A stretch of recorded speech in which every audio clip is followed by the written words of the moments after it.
A nossa paróquia, ela na verdade, ela era uma capela num estilo totalmente colonial. Aqui inteira, mas na verdade ela tinha aqueles balcões de madeira aqui nas laterais, inteira, de onde o povo assistia à missa. Então ela era totalmente no estilo colonial e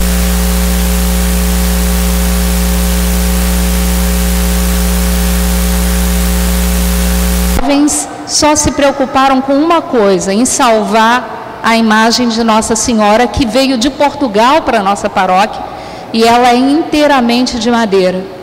E esses jovens então entraram na igreja completamente já destruída pelo fogo, e eles conseguiram tirar a imagem. E quando chegaram lá fora, eles viram que na verdade, apesar de toda a igreja ter sido destruída, a imagem estava intacta. E é por isso que para nós todos aqui dessa paróquia, essa imagem é algo tão querido. E por isso também, quem é mais antigo nessa paróquia se lembra muito bem do pavor que o padre Chico tinha quando alguém chegava com uma vela nessa igreja.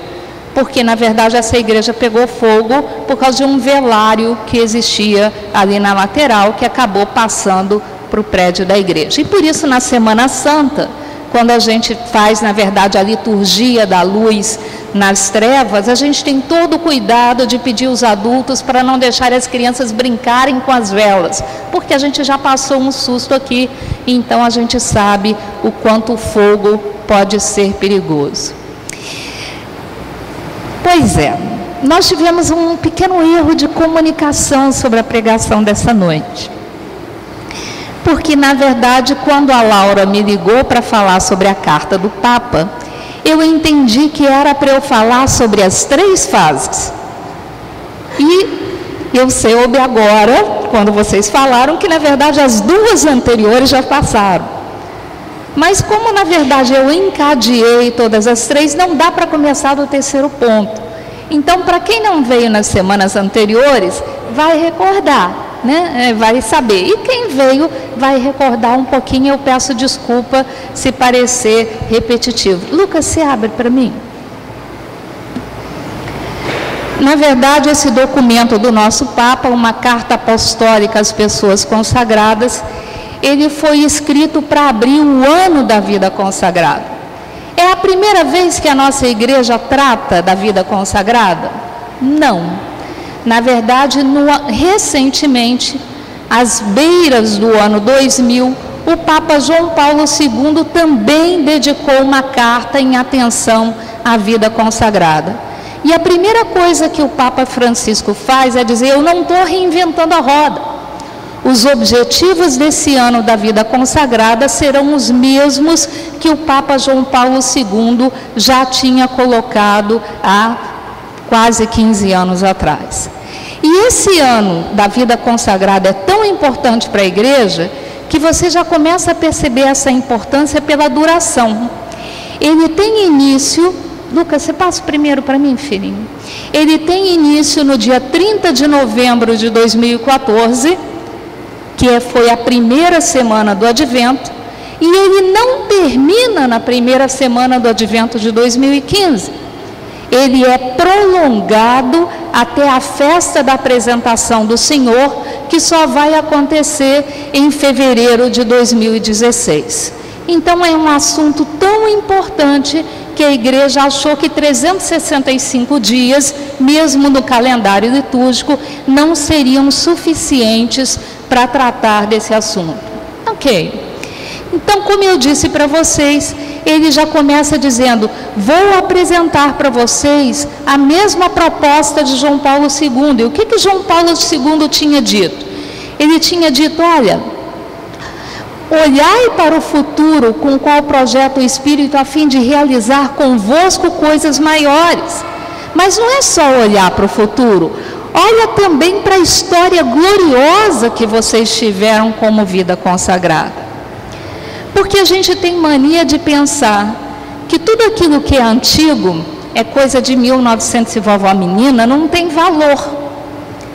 Mas a gente começa a perceber que a nossa igreja é, na verdade, o fruto de 2000 anos de história de indivíduos que tiveram a ousadia de escutar a voz de Deus e atender ao chamado dele. Então, na verdade, quando nós olhamos para o passado da nossa igreja, nós entendemos que nós temos muito o que louvar a Deus. Porque nós, em nenhum momento da história da igreja, nós tivemos um Deus ausente. Muito pelo contrário. Em todas as crises da nossa igreja, nós temos certeza que Deus esteve lá. Esteve lá quando os nossos papas não eram santos? Esteve. Por isso que a igreja não morreu. Esteve lá quando surgiram as outras religiões se propagando? Esteve. Por isso que a nossa igreja não morreu. Esteve lá quando você encontrava, na verdade, tanta injustiça e tanta perseguição? Esteve. Por isso a nossa igreja não morreu. E tudo aquilo que for falado sobre a vida consagrada, o que o Papa espera é que nós tragamos para a nossa própria vida. E por isso ele apresenta os objetivos, que são 3. Olhar com gratidão para o passado, viver com paixão o presente e manter a esperança no seu olhar para o futuro. São 3 objetivos. O que ele quer dizer com o olhar com gratidão para o passado? Em toda a história da igreja, você vê que todo o movimento de fé surgiu de algo extremamente incomum: a ação do Espírito Santo de Deus. Na origem de tudo o que aconteceu na nossa igreja, que fez as pessoas mudarem de vida, esteve presente o Espírito Santo de Deus. Por que nós sabemos disso? Porque, na verdade, na carta aos Coríntios, capítulo 12, versículo 3, São Paulo diz que ninguém pode dizer Jesus é Senhor sem o Espírito de Deus. E se nós estamos aqui, é porque nós somos cristãos. Se nós somos cristãos, é porque um dia nos apaixonamos por Cristo. E quem é que nos apresentou esse Cristo? Foi o Espírito Santo de Deus. E por isso ele fala o tempo inteiro na carta da família carismática. E aí a gente pensa, ele está falando da renovação. Não, está falando da igreja inteira. Porque por trás de cada ação santificadora na igreja, certamente esteve o convite do Espírito Santo para a gente olhar para Jesus e descobrirmos que somos amados por esse Deus. E isso é comum para todo mundo. O que mais que existe por trás desse olhar por gratidão para o passado? Todos aqueles que aceitaram o convite do Espírito Santo, eles tinham uma coisa em comum. Eles procuraram viver no seu dia a dia o Evangelho de Jesus. Para você ser cristão, a receita de bolo, a cartilha, está no Evangelho. Não tem outro caminho. Porque o Evangelho é a verdade.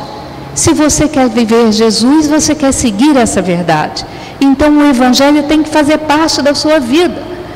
Mas não apenas você andar com a Bíblia embaixo do braço, gente. Isso não resolve nada. O Evangelho, ele tem que ser lido com os olhos da fé, para que você em cada momento entenda a ação de Deus. Porque se você perceber, o Evangelho, apesar de nós estarmos falando de olhar com gratidão para o passado, o Evangelho, ele nunca é passado. Ele nunca é desatualizado. Se você pegar qualquer passagem do Evangelho em qualquer momento da sua vida, ele vai te dar uma lição que vai ser útil para o presente da sua vida. Então, leia os Evangelhos e procure ver neles os sinais da ação de Deus. O que você pode ver isso como um sinal do tempo específico que você está vivendo? E essa leitura do Evangelho vai permitir que você faça algo muito importante. O Evangelho não é para você conhecer intelectualmente, é para você usar para ser igreja no seio da igreja. E assim, diz o Papa, você vai estar sendo como uma árvore que começou como uma semente, de repente os galhos se expandem e ela tem uma sombra capaz de abrigar a todos aqueles que estão desconsolados. Então nós, na verdade, temos que procurar ver como que aquilo que o Evangelho transforma na nossa vida pode ser colocado à disposição para fazer da igreja uma igreja mais santa. Uma igreja onde Jesus seja melhor conhecido, e melhor conhecido para ser mais amado por aqueles por quem ele morreu. Simples, difícil de praticar, mas simples. Nós muitas vezes temos mania de olhar para o nosso passado como se a gente fosse um coitadinho. Tudo que eu já sofri na vida, mas tudo que você passou na vida, foi quem fez de você a pessoa que você é hoje. Você é resultado dos problemas que você teve. Você é resultado das perdas que você viveu. Você é resultado dos sonhos que você não conseguiu realizar. Você hoje é resultado daquilo que você aprendeu a partir das doenças que você enfrentou. Vamos parar de olhar para o nosso passado como se ele fosse uma catástrofe. Porque o nosso passado faz parte da história da nossa vida. E em todos os momentos, Deus esteve lá conosco. Então vamos olhar com gratidão para Ele e aprender com os erros do nosso passado a construir melhor um futuro. Ora, por que Ele diz que olhar para o nosso passado é tão importante? Para a gente viver uma sessão de nostalgia aqui na nossa paróquia? Não, é claro que não. Porque Ele diz, se você pegar como exemplo as vidas das pessoas consagradas, você ao olhar para o passado, você vai descobrir o que foi que acendeu a chama naqueles que formaram congregações religiosas no passado. E você vai lembrar então de valores, de projetos, de ideias, que de repente pode ser que você tenha deixado ficar para trás. Turma do pecado. Cadê os valores de vocês há 25 anos atrás, que fez o grupo nascer e se expandir? Que atraiu tantas pessoas para virem para esse grupo? Vocês guardam todos eles? Vocês preservam eles? Vocês vivem eles? Cada um de nós, um dia, nós ouvimos um chamado que nos fez dizer um sim para Deus. E abandonar o nosso passado de pecado e tentar ser um ser humano melhor e seguir Jesus Cristo. Cadê aquela tua primeira chama? Cadê aquele seu abandonar tudo por seguir Jesus? Cadê aquele seu atirar-se de cabeça para o chamado desse Deus? Será que você está lembrando de guardar? Onde está o teu entusiasmo pelas coisas de Deus? Onde está aquele fervor que você mostrou no passado? Vamos recuperar os valores. Vamos recuperar as ideias. Vamos recuperar aquilo que mexeu tanto conosco, que fez a gente ser capaz de abandonar tudo por Deus. É claro que qualquer coisa que a gente tenha abandonado vai ser num nível muito menor do que aqueles que se consagraram a Deus.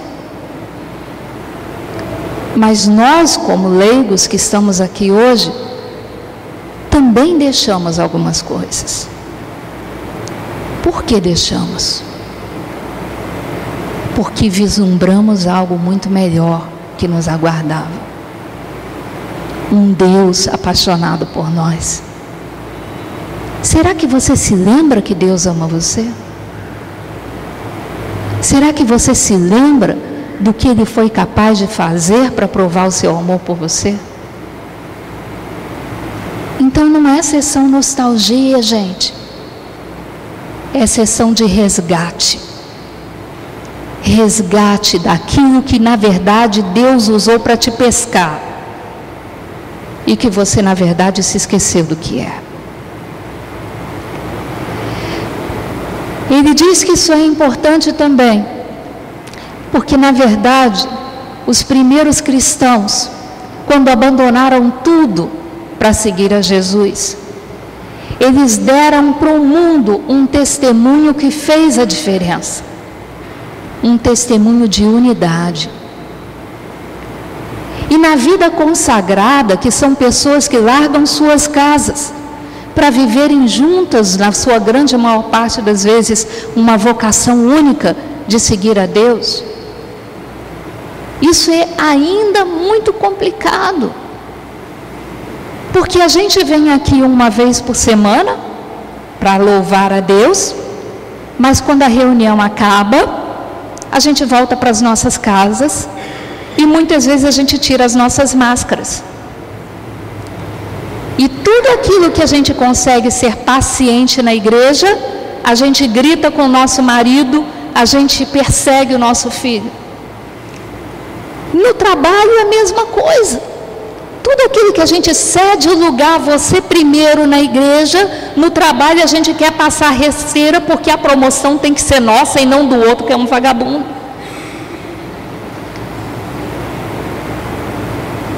Então, na vida consagrada, é certamente mais difícil viver esse chamado. Porque lá não tem ir para casa. Eles vivem 24 horas por dia no meio de pessoas que estão olhando para eles e perguntando: ah, é assim que você é cristão? Todos os momentos da vida deles. Mas isso para nós leigos, longe de ser então, ufa, que alívio, deveria ser um chamado para uma busca maior de conversão na nossa vida. Nós não podemos ter dois senhores. Nós não podemos ter duas verdades. Nós não podemos ficar em cima do muro. Em Apocalipse 3:20, Jesus fala, na verdade em 3:15, algo muito sério para todos nós. Ele diz: oxalá você fosse frio ou você fosse quente. Mas você não é nem frio e nem quente, você é morno. E porque você é morno, eu vou vomitar-te da minha boca. Duro. Mas você não pode ser uma pessoa na igreja e outra completamente diferente na sua casa. Ou você é de Deus ou você não é de Deus. Não dá para brincar de ser cristão, gente. Porque não adianta nada você converter todo mundo que vê você na igreja, no grupo de oração, se todo dia você afasta quem vive na sua casa mais ainda de Deus com seu testemunho contrário. Quem vive na sua casa tem que aprender de primeira mão quais são os valores cristãos que você quer viver, que você quer pregar. E isso, esse sinal de unidade, é o que deve nos mover. Você sabe como surgiu a palavra cristão? Pela primeira vez a palavra cristão foi aplicada no capítulo 11 do Atos dos Apóstolos, versículo 26. Como surgiu a palavra cristão? Eram aqueles que usavam uma faixa, eu sou de Cristo? Não. Eram as pessoas que os outros olhavam e diziam: vejam como eles se amam. Porque eles imitavam Jesus no pensar, no falar e no agir. Olha para o exemplo dos primeiros cristãos, olha com gratidão para o passado. Olha para que esses homens e mulheres que chegaram a morrer nas arenas, para te ensinar a amar Jesus, eles têm para te ensinar. Vamos resgatar isso e promover a unidade. É claro que quando você olha para o seu passado, nem tudo que você vai encontrar é perfeito. Tem erros, tem problemas, tem inconsistências. Mas até isso pode ser algo bom. Porque até olhando e identificando isso, você pode reconhecer as suas fragilidades. E a gente tem um medo danado de se mostrar frágil. Porque a gente pensa que ser frágil significa ser fraco. E cada um de nós tem um conjunto de fragilidades. Não existe ninguém que seja 100% forte em todos os setores da sua vida. E é de propósito que é assim. Por quê? Porque é quando eu reconheço que eu sou fraco, é que eu percebo que eu preciso de Deus. E como eu sei que Deus não vai abrir o céu e falar para mim como nos filmes de Hollywood, eu sei que Ele vai usar a boca do meu irmão para me orientar. E por isso, na minha humildade, eu procuro ser igreja. Eu percebo que eu preciso do outro. Porque onde eu sou fraco, o outro é forte.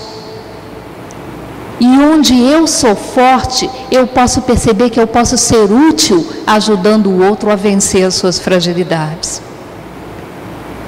Então, na verdade, olhar para o passado é sempre uma coisa boa. E aí o que você faz? Você vai olhar para o passado e ficar remoendo: puxa, eu fui assim, eu não consegui melhorar isso, eu não consegui resolver aquilo. Não. Olha para o passado e você vai perceber que você tem muito mais motivos para gritar a vitória de Deus do que chorar pelos seus fracassos. Olha para o seu passado e grita para o mundo que você tem coragem de testemunhar que vale a pena ser cristão. No mundo e numa sociedade, gente, em que todos os valores são contrários àqueles que Jesus ensinou. E especialmente aqueles que têm vida consagrada.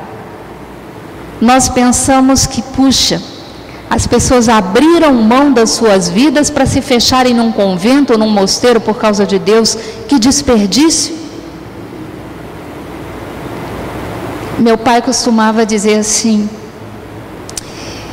eu tenho algo muito sério para agradecer a Deus pela vida de cada uma daquelas mulheres enclausuradas nos conventos das Clarissas. Mulheres cujo rosto eu jamais verei, mas cuja oração me mantém de pé na minha fé. Elas não estão desperdiçando a vida, eles estão sustentando você hoje aqui na igreja. E da mesma forma, você não está desperdiçando a sua vida quando você deixa de ir para outra coisa e vem para o fim, para aqui toda semana louvar a Deus. Você está dando testemunho para as pessoas do seu trabalho e da sua casa, que você aqui encontra algo que pode ser precioso. Pode ser que eles nunca venham com você, mas a semente você plantou. Eu amo meu Deus e tenho 4 filhos. 4 filhos que eu gostaria muito que fossem tão apaixonados por Deus quanto eu sou. Mas eu sei que eu não posso obrigá-los a amar esse Deus, porque existe livre-arbítrio. E a minha experiência de Deus eu não posso passar para eles. Eu não posso contaminar a eles. Eu não posso fazer uma transfusão para eles. Porque a experiência de Deus tem que ser pessoal. Eles têm que ouvir a voz. Eles têm que atender o chamado. Por mais que eu fale de Deus, Por mais que eu ame a Deus, eu não posso forçar nenhum deles a amar a Deus também. Dos meus 4 filhos, 2 estão vivendo aquela fase que acham que não precisam de Deus. E a missa? Mãe, tenho mais o que fazer. 2 meninas eu ainda tenho esperança porque elas ainda vêm aqui. Mas você quer saber? Eu tenho mais esperança ainda a respeito dos meninos. Porque eu sei que eu semeei a semente. E um dia, quando meu filho mais velho era adolescente, ele virou para mim e falou assim: mãe, por que na nossa família a gente vai tão mais à igreja do que qualquer outra pessoa que eu conheço?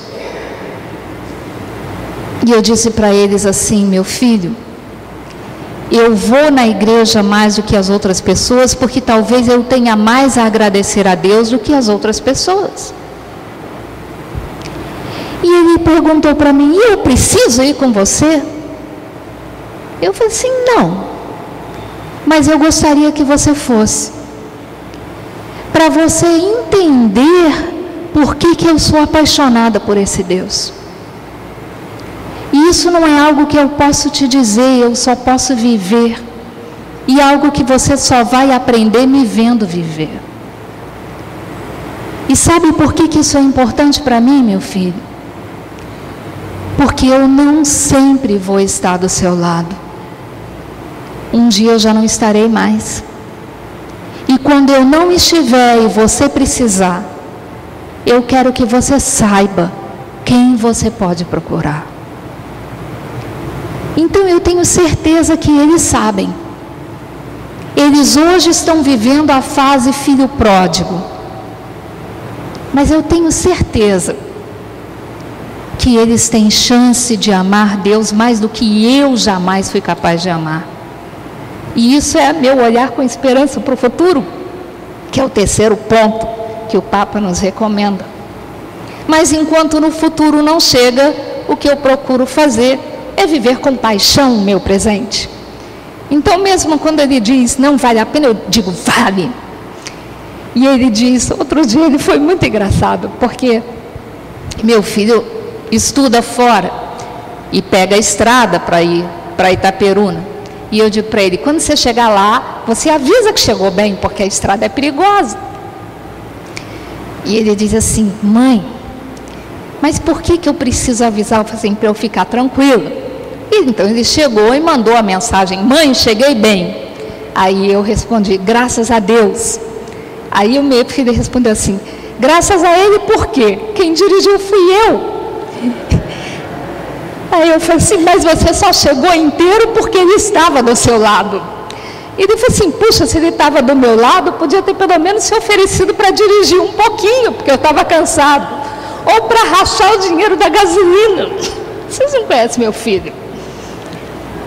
E eu disse para ele assim: meu filho, Deus estava do seu lado dirigindo com você, por isso que você viu o caminhão que tentou te ultrapassar, por isso que você percebeu a criança que estava atravessando a pista. E quanto ao dinheiro da gasolina, ele deu condição à sua mãe para pagar o teu tanque como eu fiz. Né? Então a gente sabe que Deus, aos pouquinhos, Ele vai construindo lá. Mas nós precisamos ser exemplo.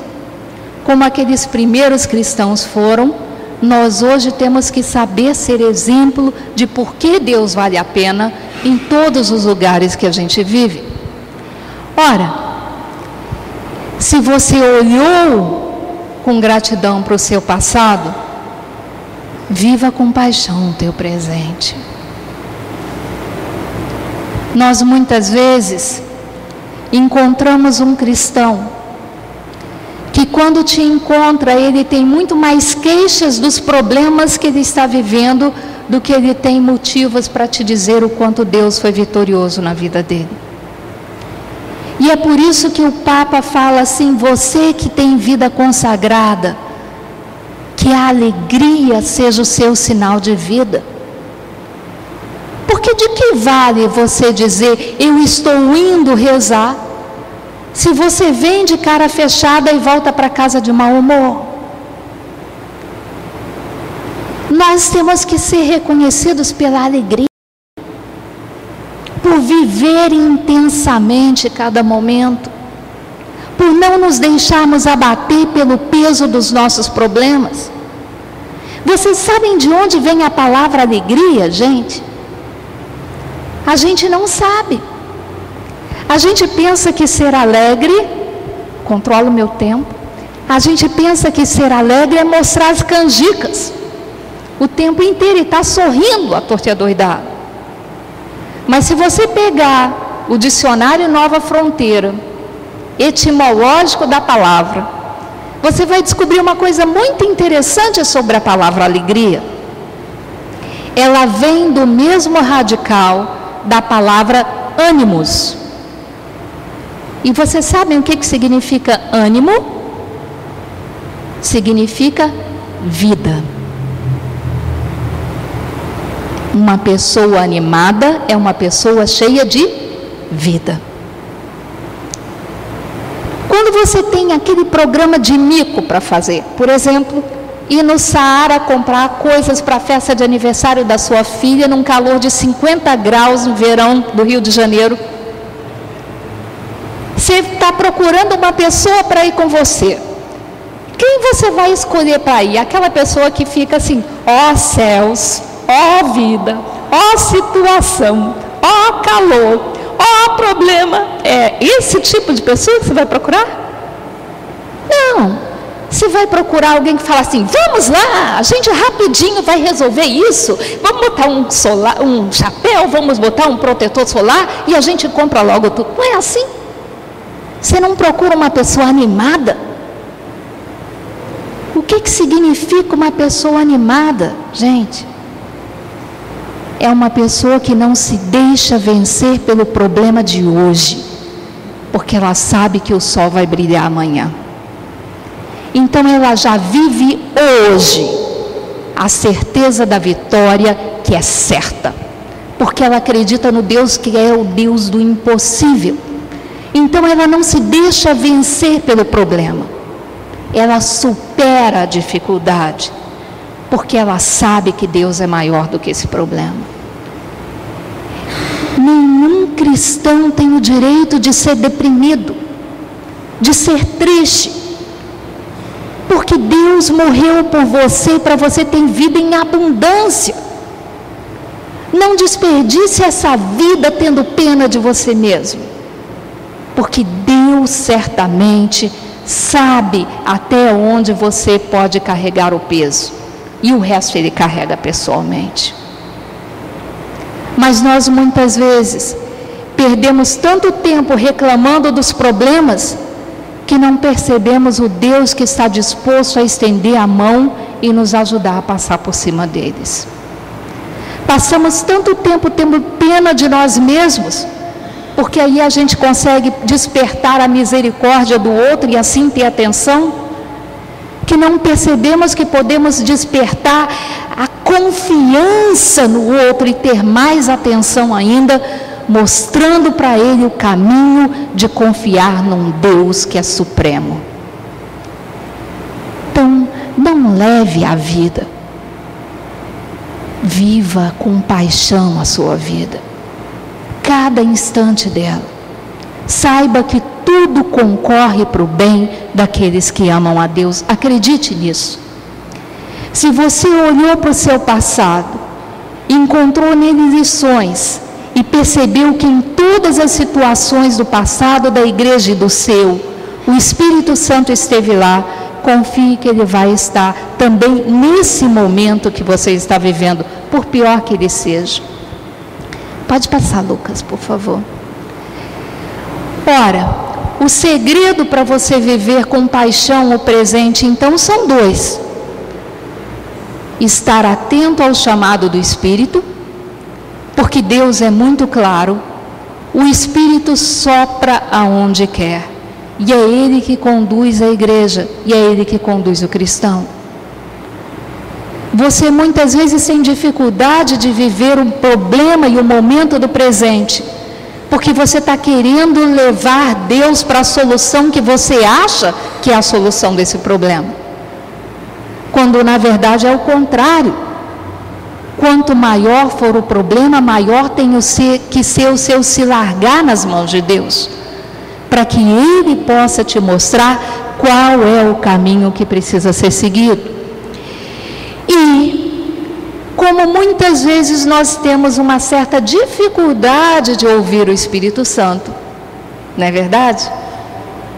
Nós falamos assim, eu fico escutando, mas Ele não nos fala. Talvez porque a gente fale muito e escute muito pouco. Mas existe um caminho para nos ajudar. A igreja diz que se a gente fala a Deus quando a gente reza, nós a Ele escutamos quando meditamos a sua palavra. Então, mais uma vez, o segredo são os mesmos 2 pontos que o Papa apontou para viver o primeiro chamado. Escutar o Espírito e estar atento ao Evangelho, à palavra de Deus. Mas lendo, meditando e principalmente praticando esse Evangelho. E talvez uma pergunta que a gente precise certamente fazer, que vai nos ajudar a ter a força necessária para viver com paixão esse presente, é responder: Jesus é verdadeiramente o amor da sua vida? Tem uma passagem muito interessante no final do Evangelho de São João, onde Jesus vai encontrar com os discípulos depois da ressurreição, e ele se encontra com Simão Pedro numa praia. E Jesus faz 3 perguntas muito interessantes para João. Ele diz assim: Simão, filho de João, você me ama mais do que estes? E se a gente parar bem, essa pergunta é muito interessante. Porque, em primeiro lugar, Simão já não era mais Simão para Jesus. Simão era Pedro. O nome dele já não era mais João. Em nenhuma outra situação, depois que Jesus diz: tu és Pedro e sobre ti eu edificarei a minha igreja, você encontra Jesus chamando outra vez Pedro de Simão. Só nessa passagem. Por que Jesus chama Simão de Simão e não de Pedro? Porque é exatamente o primeiro ponto do nosso Papa: olhar com gratidão para o passado. É como se Jesus dissesse: eu conheço a tua história, eu sei que você não é um sábio, um doutor, um profeta, mas você é um pescador analfabeto. Eu conheço as suas fraquezas, o seu mau humor, o seu passado, mas é a você mesmo que eu estou chamando. Então nós muitas vezes pensamos que a gente precisa ser perfeito para seguir Jesus. E é quando a gente aceita seguir Jesus que Ele nos ajuda a ser perfeito.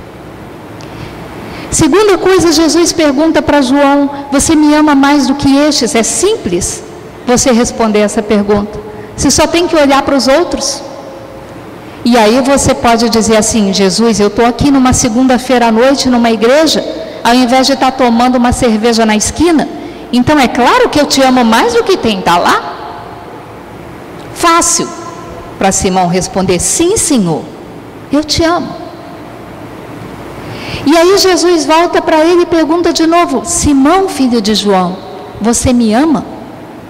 Vejam, da segunda vez Jesus não pergunta mais: você me ama mais do que os outros? Pedro não pode mais olhar para fora para responder a pergunta dessa vez. Ele tem que olhar para dentro. Ele tem que olhar para ele mesmo. Mas ele pensa assim: deixei minha rede largada, larguei o meu barco, é claro que eu amo Jesus. Mas Jesus não fica satisfeito. Jesus pergunta uma terceira vez: Simão, filho de João, você me ama? E aí Pedro responde para Jesus uma coisa muito linda. Ele diz: Senhor, tu sabes tudo. Tu sabes que eu te amo. Quem é que precisava daquela resposta, gente? Não era Jesus. Ele sabe tudo. Quem precisava da resposta era Simão, que precisava olhar para ele e perceber que ele amava Jesus. Quer saber como você vai viver com paixão o teu presente? Olha para você e percebe que se você está aqui ao invés de estar lá, é porque você ama esse Jesus. Você pode não ser perfeito, você pode não ser santo, mas você está aqui porque você ama esse Jesus. Assuma isso como uma verdade e viva isso na sua vida. Lembre-se que você ama Jesus quando você tiver para pecar. Lembre-se que você ama Jesus quando você tiver dificuldade de perdoar. Lembra que você ama Jesus quando você estiver brigado com alguém que é importante na sua vida. Lembra que você ama Jesus quando você estiver deprimido, solitário, se sentindo frágil. Lembra que você ama Jesus. Porque só amando Jesus você é capaz de dedicar a sua vida a Ele. Então não dá para viver o seu presente com paixão, se não for por amor a Jesus. Ora, nós olhamos com gratidão para o passado, vivemos com paixão o nosso presente, e vamos então perceber e aprender com aqueles que viveram esse chamado antes de nós, a procurar construir a mesma unidade que a gente viu nos primeiros tempos da igreja, para que sejamos um só coração e uma só alma. E o que vai nos ajudar a fazer isso? Um cristão, ele tem que ser perito em comunhão. Comunhão significa comum unidade. A nossa unidade em comum tem um nome: Jesus Cristo. Teu irmão te irrita, mas Jesus morreu por ele, então você vai tolerar o seu irmão. Teu irmão te machucou, mas Jesus morreu numa cruz pelos pecados dele, então ele já não tem mais nada a responder para você, então perdoa o teu irmão. A unidade em comum tem que ser Jesus. Ele tem que ser o sinal que nós vamos apresentar para o mundo em todas as circunstâncias. Só assim a gente vai estar sendo modelo de comunidade, para mostrar para quem está lá fora que não atendeu esse chamado, que viver essa santidade é possível. Por favor. Ora, quais as exortações que o Papa nos faz sobre viver com paixão o presente? Que a gente tem que ser homens e mulheres de comunhão, que a gente tem que marcar a presença com coragem onde há disparidade, onde há conflito. É ali que a gente tem que entrar semeando unidade. Sabe por quê, gente? Porque muitas vezes quando dois irmãos na comunidade estão brigados, um deles vem para você desabafar. Fulano fez isso para mim. E você muitas vezes, você põe lenha na fogueira. Ele fez isso? Mas que coisa inacreditável! Como é que ele tem coragem de fazer isso com você? Não merece mesmo o seu perdão.